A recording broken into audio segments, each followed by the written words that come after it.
चैत्र नवरात्र उत्सवात जपली रास गरब्याची परंपरा। धर्मवीर श्री आनंदीगे प्रतिष्ठानच्या चैत्र नवरात्र उत्सवात नारी शक्तीचा जागर। आदिशक्तीच्या नवरात्र उत्सवात नारी शक्तीचा जागर करण्यात आला। कोपरीतील चैत्र नवरात्र उत्सवात 7व्या दिवशी भक्तिमय व प्रसन्न वातावरणात रासरंग हा रास गरब्याचा कार्यक्रम जल्लोषात पार पडला। वाढत्या उष्म्यात देखील संगीताच्या तालावर फेर धरणाऱ्या शेकडो गरबाप्रेमी महिलांचा उत्साह दिसून आला। दरम्यान मध्यरात्री उशिरा मुख्यमंत्री एकनाथ शिंदे यांनीही नवरात्र उत्सवाला उपस्थित राहून अंबा मातेचे दर्शन घेतले। ठाणे पूर्वेकडील कोपरी येथील संत तुकाराम महाराज मैदान मुख्यमंत्री एकनाथ शिंदे यांच्या पुढाकाराने धर्मवीर श्री आनंदीगे प्रतिष्ठानच्या वतीने श्री अंबेमा चैत्र नवरात्र उत्सवामध्ये सहस्त्रचंडी हवनात्मक नवकुंडीय महायज्ञ सुरू आहे।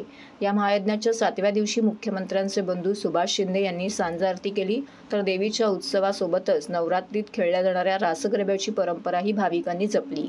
रात्री मंडपामध्ये रासरंग हा खास महिला वर्गासाठी आयोजित केलेला दांडिया कार्यक्रम मोठ्या उत्साहात पार पडला।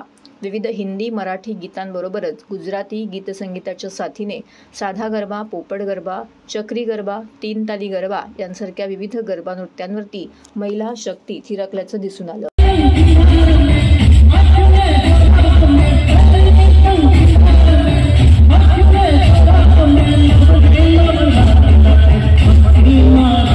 Thank you.